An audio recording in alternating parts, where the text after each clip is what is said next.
এই রুমটা কে থাকতো? প্রতিষ্ঠিত সন্তানেরা ভুলে গেলেন মাকে। নিঃসঙ্গ ঘরে পচে গেল ৭৫ বছরের নূরজাহান বেগমের মরদেহ। একজন মা, যিনি হয়তো একদিন সন্তানের হাত ধরে স্কুলে নিয়ে গেছেন, জ্বরের রাতে নিজের ঘুম বিসর্জন দিয়ে সন্তানের কপালে হাত রেখে বসে থেকেছেন, নিজের সুখ, স্বপ্ন আর চাওয়া পাওয়া বিসর্জন দিয়ে সন্তানদের মানুষ করেছেন। সেই মায়ের শেষ পরিণতি যদি হয় একটি নোংরা, অন্ধকার, পরিত্যক্ত ঘরে একাকী মৃত্যু, তাহলে এর চেয়ে নির্মম গল্প আর কি হতে পারে? ৭৫ বছর বয়সী নূরজাহান বেগমের জীবনাবসান হয়েছে এমন এক নিঃসঙ্গতায়, যা শুনলে যে কোনো মানুষের বুক কেঁপে উঠবে। সন্তানদের মধ্যে একজন উচ্চপদস্থ সচিব, একজন দেশের স্বনামধন্য বিশ্ববিদ্যালয়ের শিক্ষক, আরেকজন বিদেশে প্রতিষ্ঠিত। কিন্তু এত প্রতিষ্ঠা, এত সম্মান, এত অর্জনের মাঝেও জায়গা হয়নি জন্মদাত্রী মায়ের জন্য। মিরপুর ১১ নম্বরের একটি ৫তলা ভবনের ছোট্ট একটি ঘরে থাকতেন নূরজাহান বেগম। ঘরটি দেখে মনে হয় বহু বছর ধরে কেউ সেখানে মানুষের মতো বসবাস করেনি।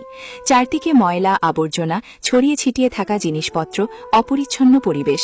যেখানে সুস্থ একজন মানুষের থাকাই কষ্টকর, সেখানে জীবনের শেষ দিনগুলো কাটিয়েছেন একজন বৃদ্ধা মা।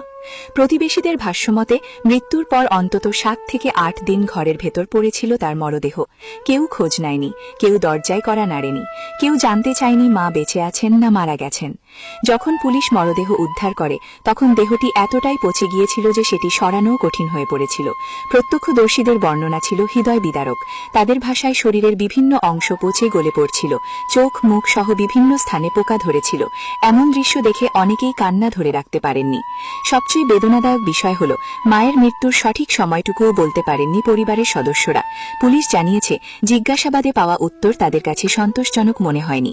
এ কারণেই মরদেহের ময়নাতদন্ত করা হয়েছে। এই ঘটনা শুধু নূরজাহান বেগমের নয়, এটি আমাদের সময়ের এক নির্মম প্রতিচ্ছবি। আমরা সন্তানদের ডাক্তার, শিক্ষক, সচিব, প্রকৌশলী বানাতে ব্যস্ত, কিন্তু তাদের মানুষ বানাতে পারছি তো? যে মা নিজের মুখের খাবার তুলে সন্তানের মুখে দিয়েছেন, সেই মায়ের শেষ বয়সে প্রয়োজন ছিল না কোটি টাকার সম্পদ, বড় বাড়ি কিংবা বিলাসী জীবন।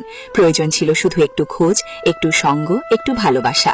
নূরজাহান বেগমের নিথর দেহ আজ সমাজের কাছে একটি প্রশ্ন রেখে গেছে। সন্তানদের প্রতিষ্ঠিত করতে গিয়ে যে মা নিজের পুরো জীবন উৎসর্গ করলেন, তার শেষ বিদায়ের সময় পাশে দাঁড়ানোর মতো কি সত্যিই কারো সময় ছিল না? এই প্রশ্নের উত্তর শুধু একটি পরিবারের কাছে নয়, আমাদের পুরো সমাজের কাছেই রয়ে গেল।